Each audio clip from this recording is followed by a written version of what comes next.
3 కమిషన్లు ఖాళీ. సమాచారం మానవ హక్కుల లోకాయుక్తలో భర్తీ కాని పోస్టులు. పెండింగ్లోనే వేలాది ఫైల్స్. 230 మంది ఉద్యోగులున్న నో వర్క్.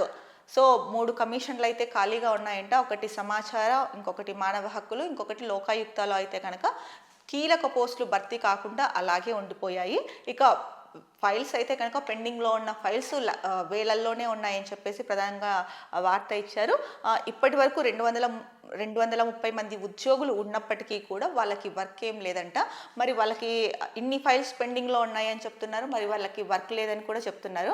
మరి ఆ వర్క్ అంటే ఆ పెండింగ్లో ఫైల్స్ ఉన్నప్పటికీ కూడా వీళ్ళు ఆ వర్క్ చేయట్లేదా, లేకపోతే కనుక వాళ్ళకి సంబంధించి ఆ ఫైల్స్ ఏవైతే ఉన్నాయో ఇప్పుడున్న ఉద్యోగులకి ఆ ఫైల్స్ చూసే బాధ్యత లేదా, లేకపోతే కనుక వీళ్ళ పరిధిలోకి అది రాదా అన్నది అయితే కనుక ఏది ఏమైనా కూడా దీని గురించి స్పష్టంగా అయితే కనుక అంటే ఈ ఉద్యోగులు ఎందుకు 200 మంది ఉద్యోగులు ఉన్నా కూడా వాళ్ళకి వర్క్ లేదని చెప్తున్నారు. మరి వేలాది ఫైల్స్ పెండింగ్లో ఉన్నాయి, దాంట్లో కొంతవరకు అసైన్ చేయొచ్చు కదా, దాని నుంచి ముందుకు వెళ్ళొచ్చు కదా.